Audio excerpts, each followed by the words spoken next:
Hey Avid Armor family, I'm Nina. Thank you for joining us for our live Q&A session. Today we're going to be answering your questions and doing live demonstrations on our Avid Armor USV20 Chamber Vacuum Sealer.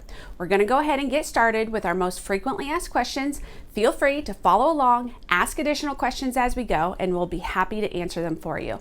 With that, let's get started. All right, so welcome everybody.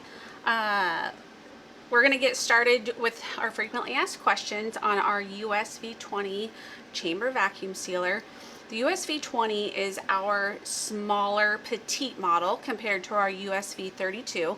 This one has been out for about a year now, but we still have lots of questions about it, so we wanted to cover those questions with everybody today. So one of the first questions is, what bag sizes can I use with the USV20 and what will fit in those bags? So as you can see, the orientation of the USV20 is a little bit different than our USV32, and it's actually wider than it is deep. So we have three bag sizes that we recommend for the USV20.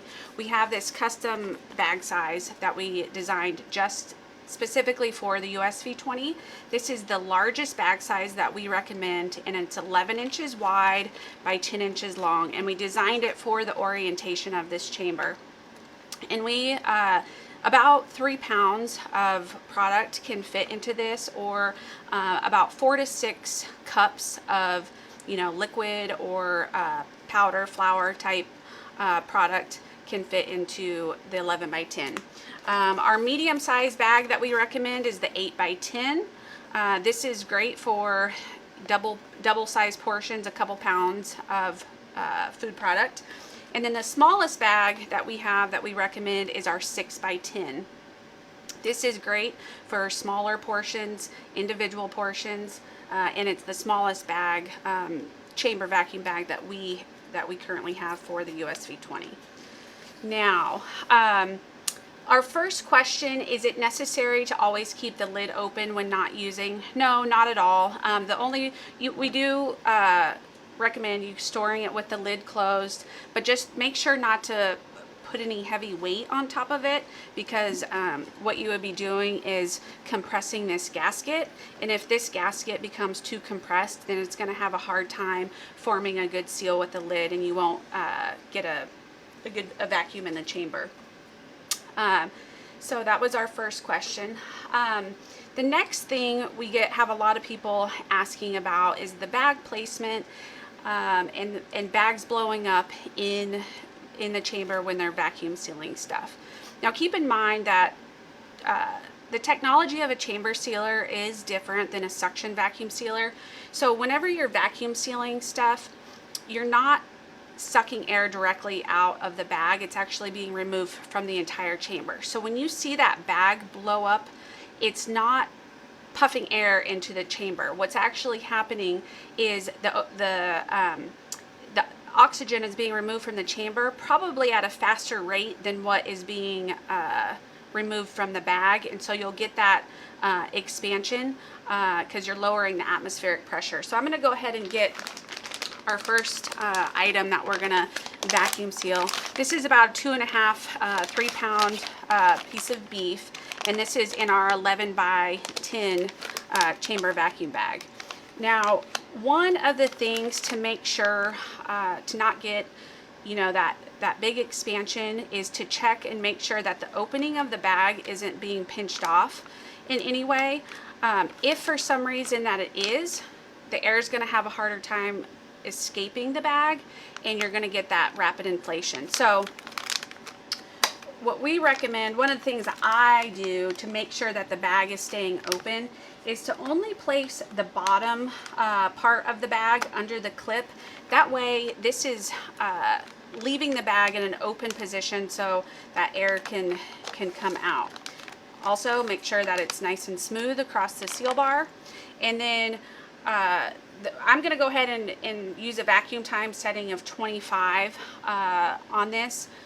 You may be able to get away with a little bit lower, like a 20, Sometimes you might have to do a little bit higher, 30, a little bit of trial and error depending on where you live, the weather conditions. There's a lot of things that can factor the amount of vacuum time that you need.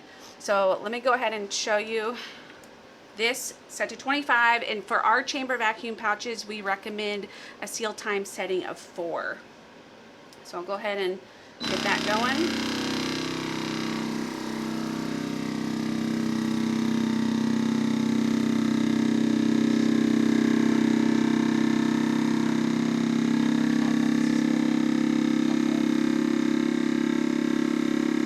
So as you can see, we don't have any inflation of the bag because we made sure that it's not being pinched off in any way. Now it's going into seal mode. It's currently sealing the bag. And then and what that is it's putting the air back into the chamber. So the adding the atmospheric pressure back onto the bag is what actually collapses and vacuum seals it. Now you can see we've got a nice tight vacuum sealed piece of meat.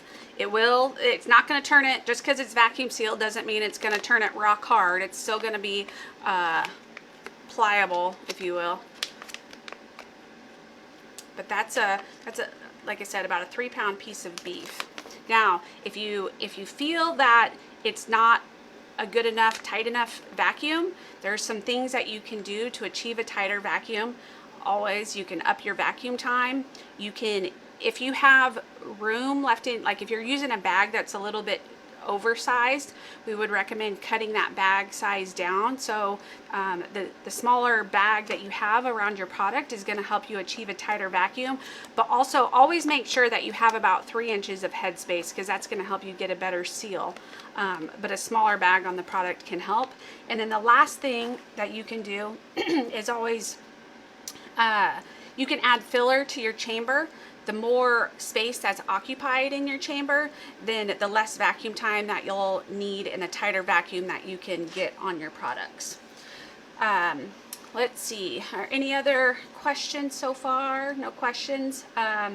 We'll go ahead and move on. One of the next very common questions that we get, becoming very popular, is people have questions about vacuum sealing flours, pancake mix, sugars, anything of that sort. Because when you're using a suction vacuum sealer, it can be a little bit tricky because it's sucking the air directly out of the bag. And so if you have a fine powder, then that powder is going to have the tendency to want to be sucked out too. So I'm going to go ahead and we're going to show you how to vacuum seal flour, and I also have sugar. This is about 4 cups of flour in our 8x10 bag, and just as you normally would, just put it in the chamber. One thing to always keep in mind when you're vacuum sealing liquids or fine powders, always make sure there's plenty of headspace, so that way you don't get anything wanting to creep towards the seal bar when it's under vacuum. So again, I'm going to place the bag, the underneath side of it, underneath the clip. So I'm leaving that bag open, but it's still across the seal bar. And then also just make sure that the top of the bag isn't jammed too far up on the chamber. So again, that air has the freedom to be removed from the bag. And again, I'm gonna go ahead and keep this set to 25 seconds. And this is the vacuum port. This is where the actual air is being removed from the chamber. So you'll notice that the flour doesn't really do much as it's being vacuum sealed.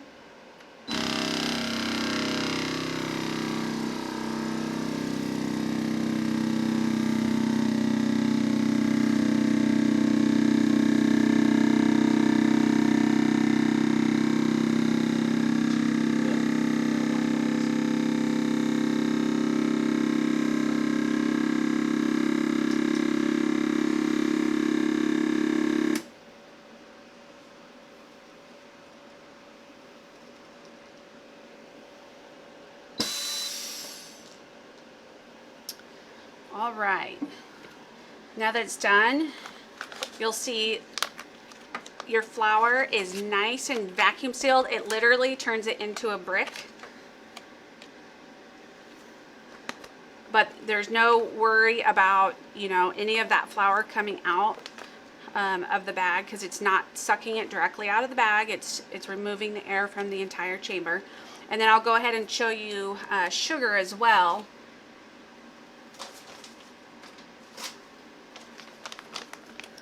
This is 6 cups of sugar in our 11 by 10 bag. So a lot of people like buying sugars and flours and all that kind of thing in bulk, and then dividing it down and saving it in smaller portions.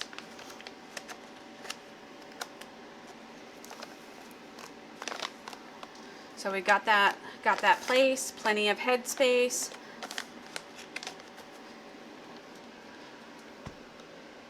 "25 seconds still.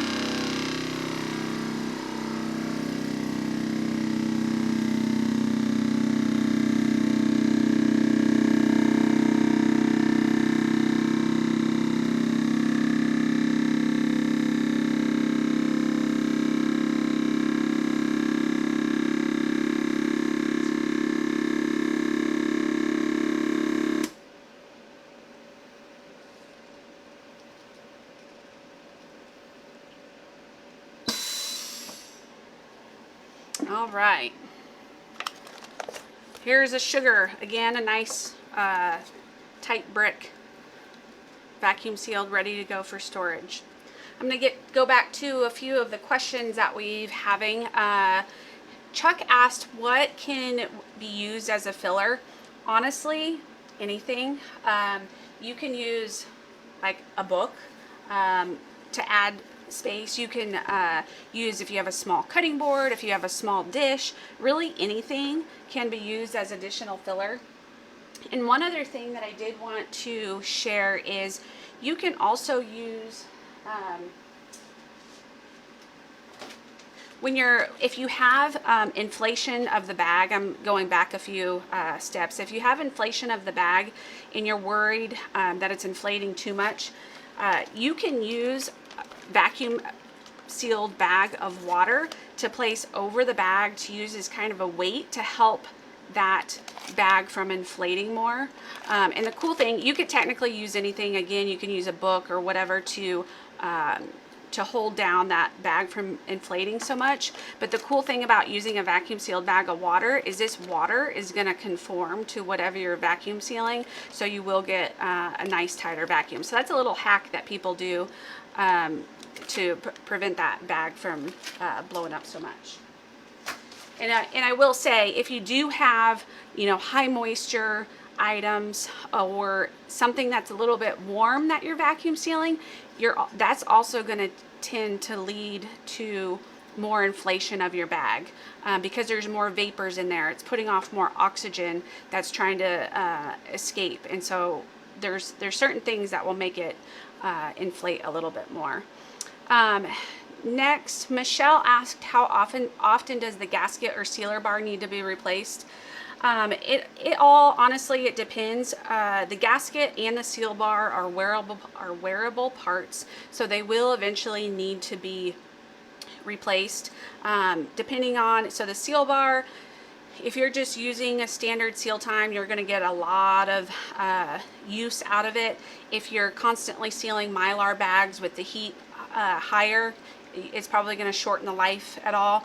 But I would say you don't need to replace it until you start noticing that the seal on your bags is not consistent, or it's burning through, or if you even start to get wrinkles on the seal bar that ends up being wrinkles on your bag.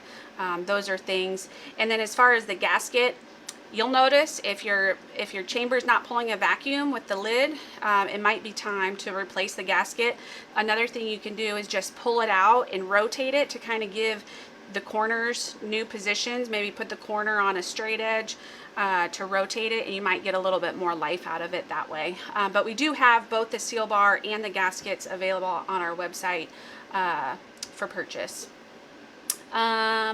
Let's see. Another question Michelle asked, I had a marinade boil out of the bag during the vacuum. Comments on preventing this. I'll go ahead and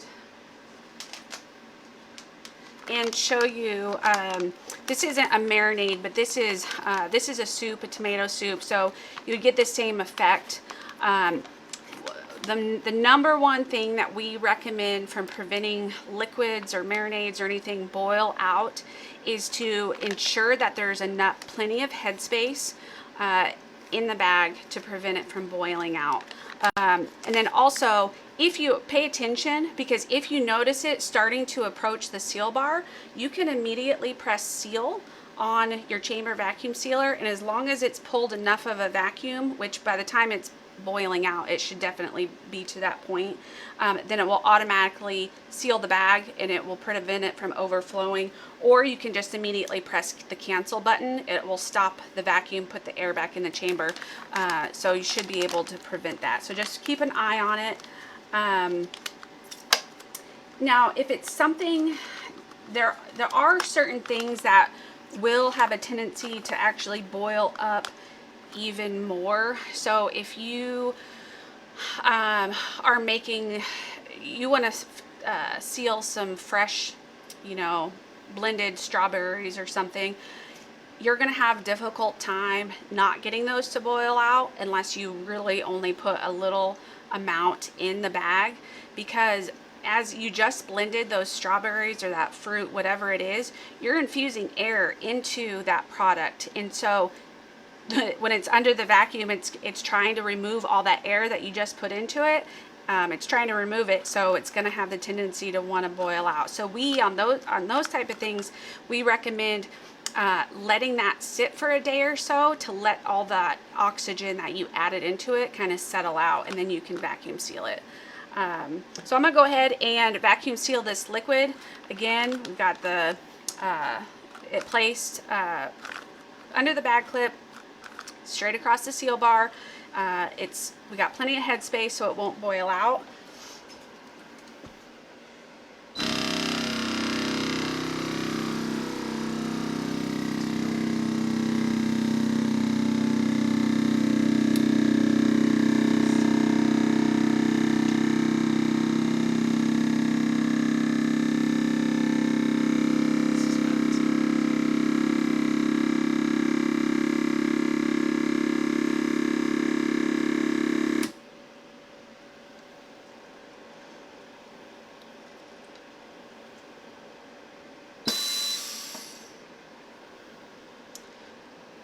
All right, so now we have our vacuum sealed liquid.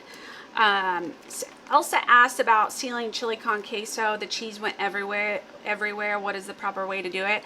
It's hard to give an exact answer as to why that would have happened, but like I mentioned before, I'm not sure if the chili con queso was warm, then that's definitely something that's going to cause more vapor, cause it to want to spill out more. So chili con queso might be hard, a little bit harder, but we recommend room temperature or cooler when vacuum sealing things.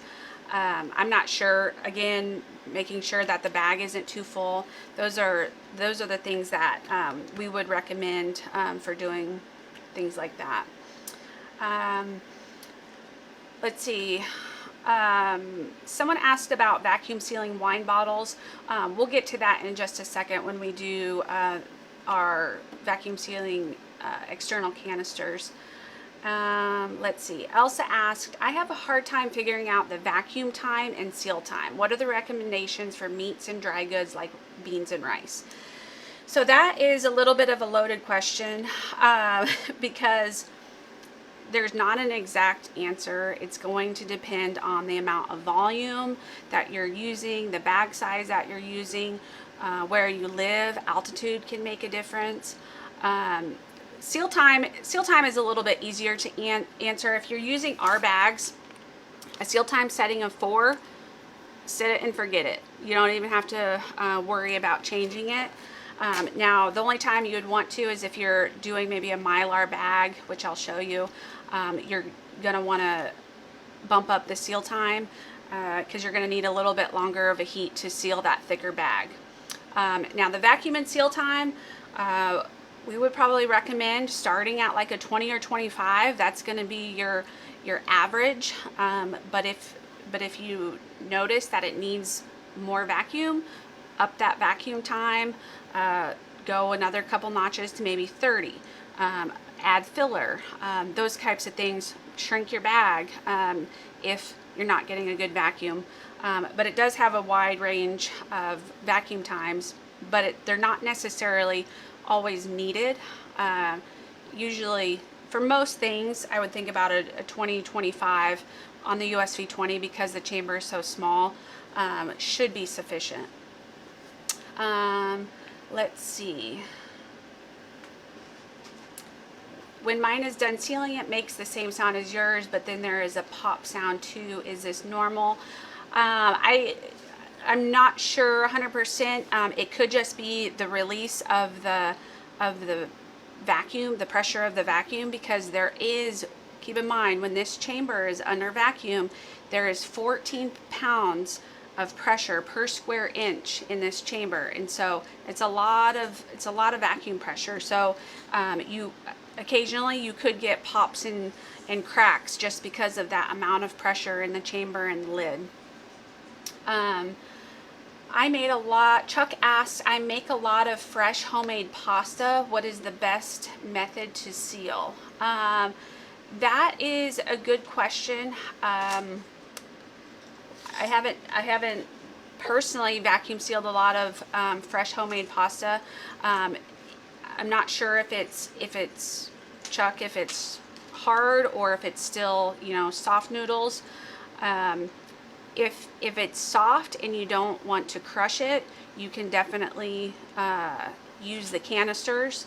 Or if it is hard, and sometimes you don't want to crush those hardened noodles, so the canisters are a great way to vacuum seal pastas. Tyler asked, can I use my Food Saver marinator and jar sealer? I have your hose, but will it end up crushing my container?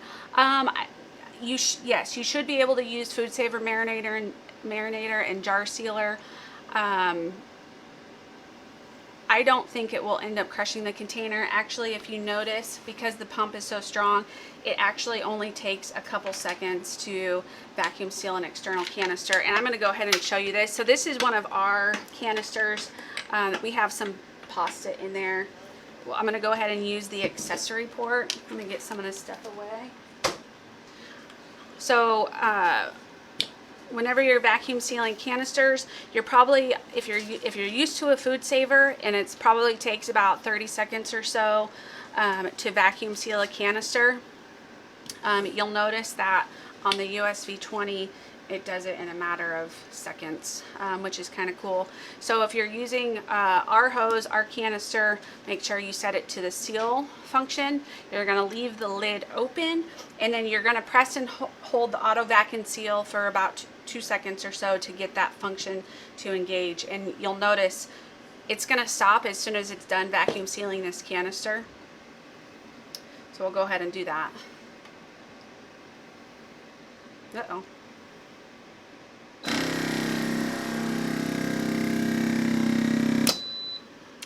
And it's done. So that canister is vacuum sealed. So I'm gonna, I don't want to turn it to open. So I'm gonna go ahead and take the hose off, and that lid is nice and vacuum sealed. And then if I want to release that,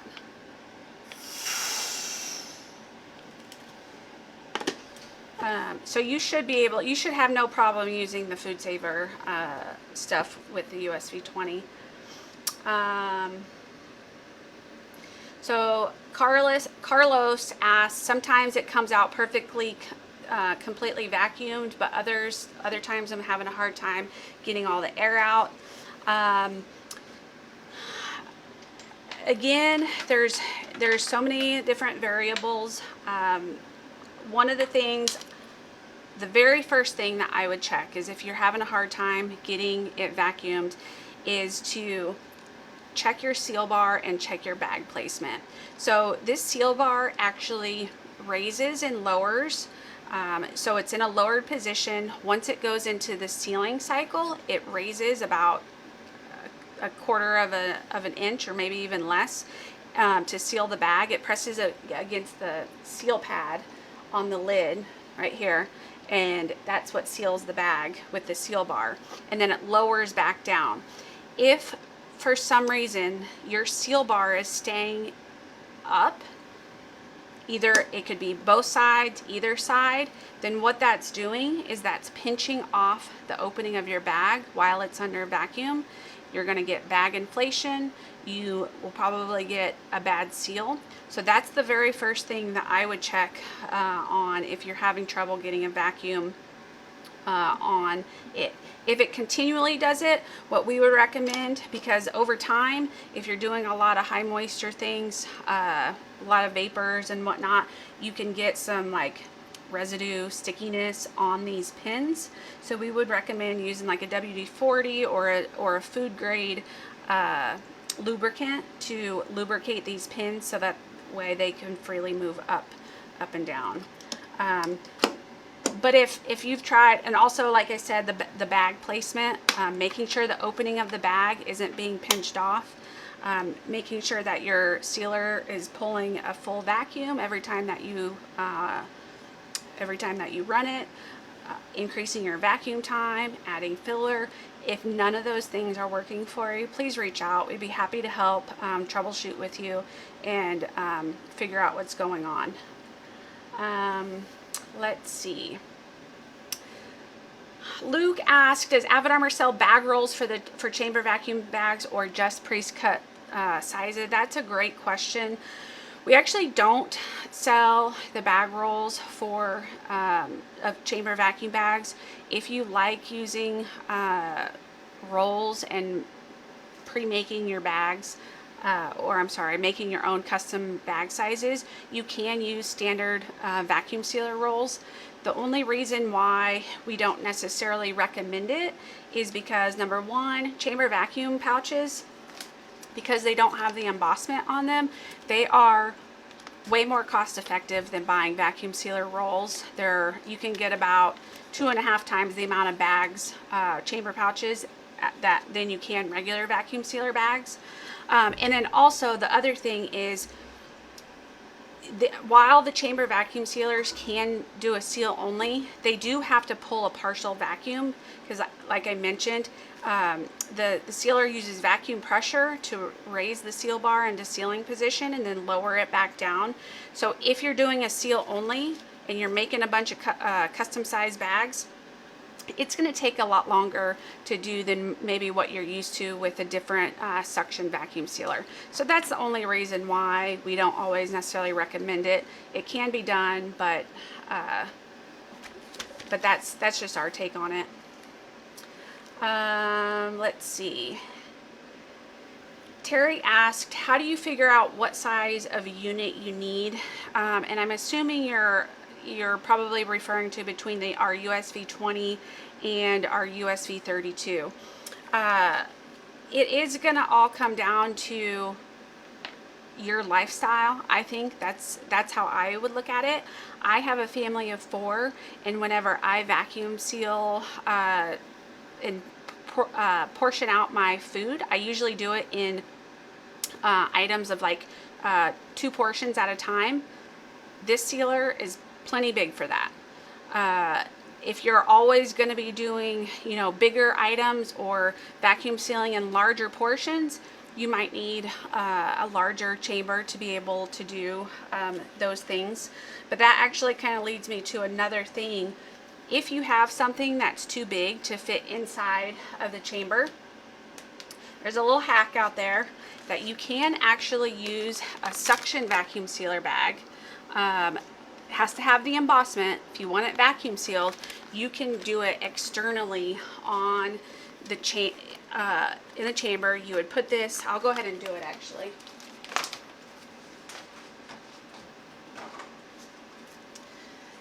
I have this loaf of bread that technically it would fit in there, but for the purposes of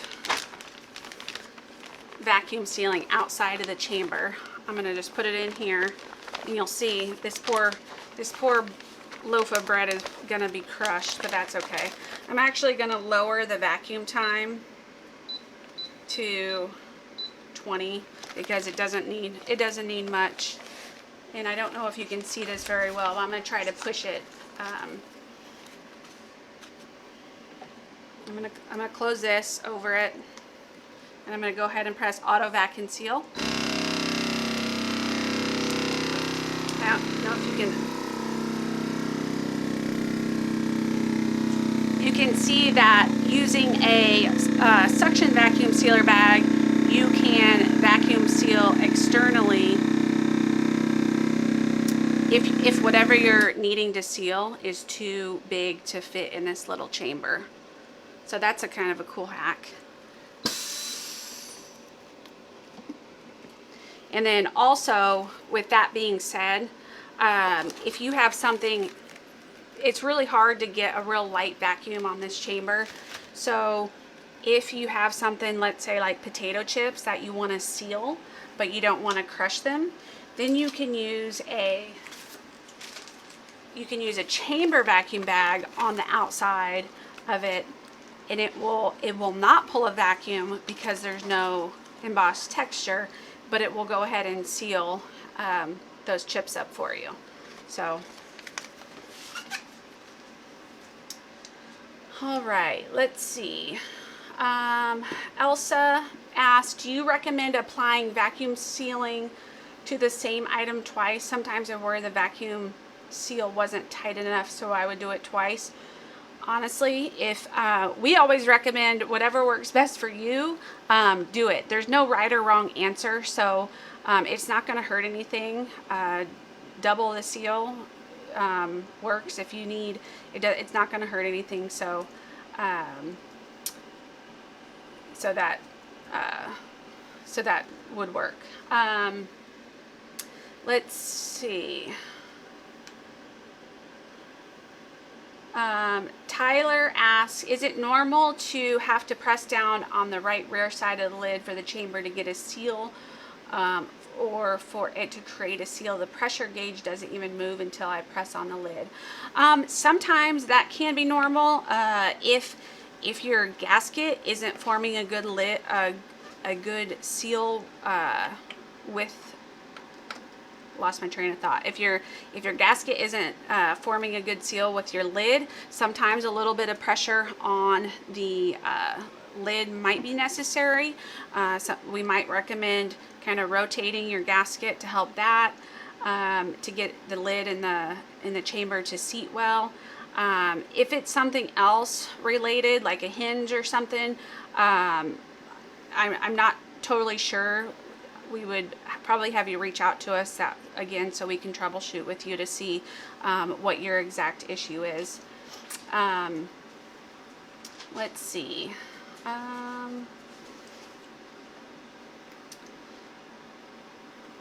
Let's see. Won't create a vacuum.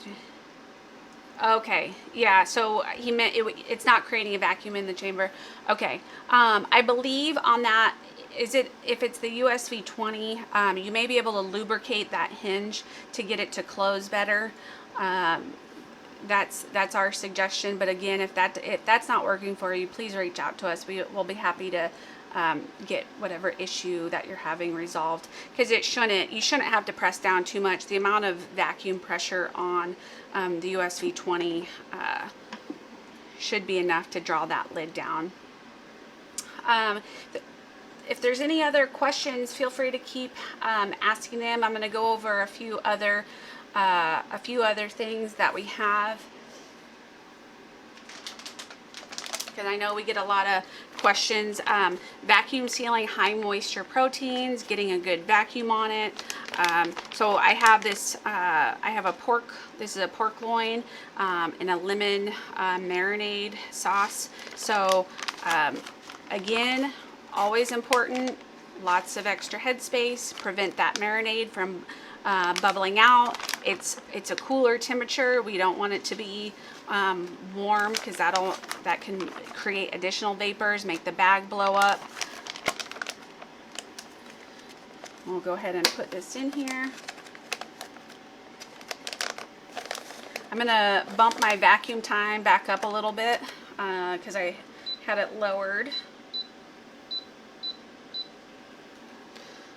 It's at 25 again, 4-second seal time.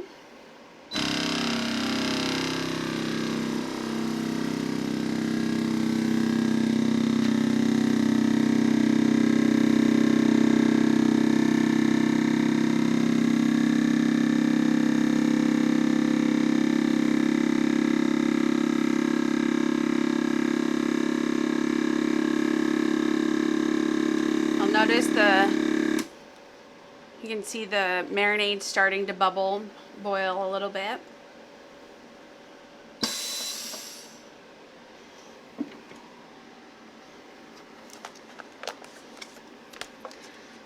And we have a nice vacuum sealed pork loin. Remember, it is meat. It's not going to become rock hard like our flour or anything. It should still be pliable, but that's a nice vacuum sealed pork loin with the liquids in it. It didn't start to boil out or didn't start to reach the seal bar. Let's see, any other questions? All right. Another thing that we wanted to go over, I mentioned a few times, is Mylar bags. That's a very popular thing to do, is vacuum seal Mylar bags.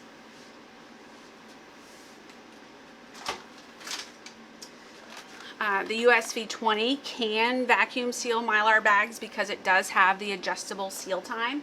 So we have a Mylar bag with some fresh coffee beans in there, and we'll go ahead and show you how. Remember, a couple inches of headspace so that way it can lay flat over the seal bar. We are going to increase the seal time setting. I'm going to go ahead and set this to 6. There are different thicknesses and stuff of foil and Mylar bags. So this one will seal at 6, but you might have to play with your seal time setting just a little bit depending on what bags that you have. So I'm going to change that to 6. I'm still going to use a vacuum time setting of 25. I'm going to place it under the seal bar, or I'm sorry, over the seal bar, under the bag clip. I'm leaving the top open.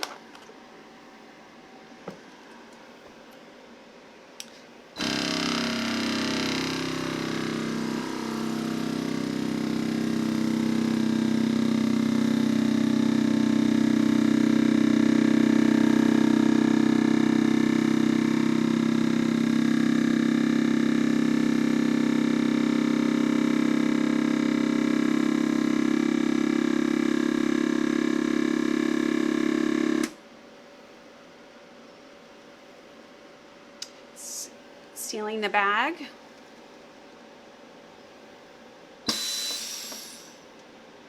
Look at those coffee beans. Kind of looks like store packaged coffee beans. Nice, tight vacuum. And then you'll notice on the seal,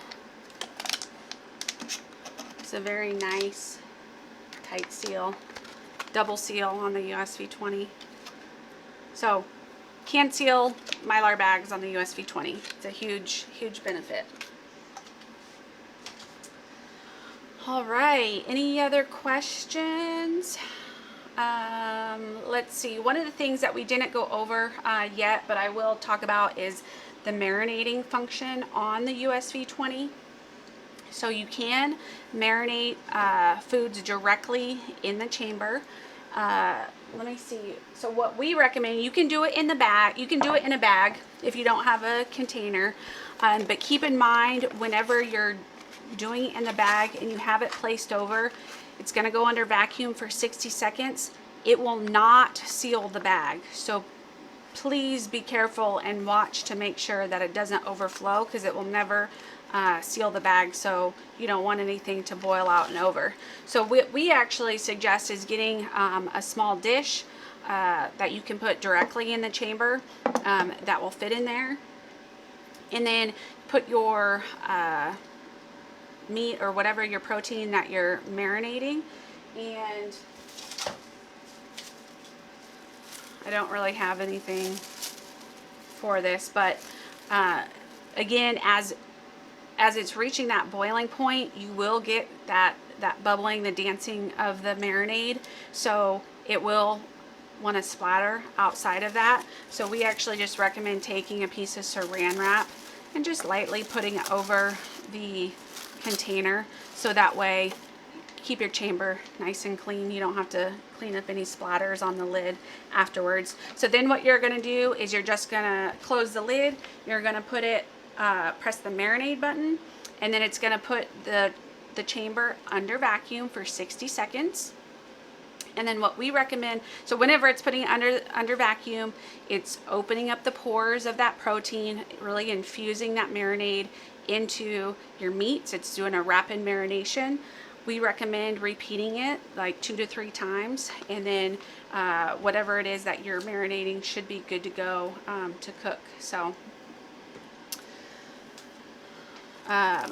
we'll, since I don't have anything, we won't show you that. But another question is, sometimes I have trouble getting the buttons to work. Do you have any recommendations to make them work better? So the buttons on our USV20, they're touch sensitive. I like to tell people it's kind of like using a cell phone. So if your fingers are cold or wet or have anything on them, then they're not going to want to react to your fingers. So making sure you're clean, or I'm sorry, your hands are clean and dry. Make sure that the control panel is clean. There's no residue or any kind of liquids on the actual control panel itself. And then one of the other things that people have trouble with is the auto vac and seal button, because it does have 2 functions. So it starts the auto, it's the auto vac and seal function for whenever you're just vacuum sealing a bag, but it also does the marinating or the external canister function. So if you are long pressing it, then it's not going to want to react to you. So whenever you just want to do a quick vacuum and seal, all you have to do is tap it. You just want to tap it, and that will get it to react. If you are trying to long press it like this, I hope you can see this. If you're just holding your finger and you're just trying to stab at it, sometimes it's not going to react because it thinks that you're trying to do a long press for the accessory port. So if you're just wanting to vacuum seal a bag, just tap it, dry, clean, warm hands, and that should work.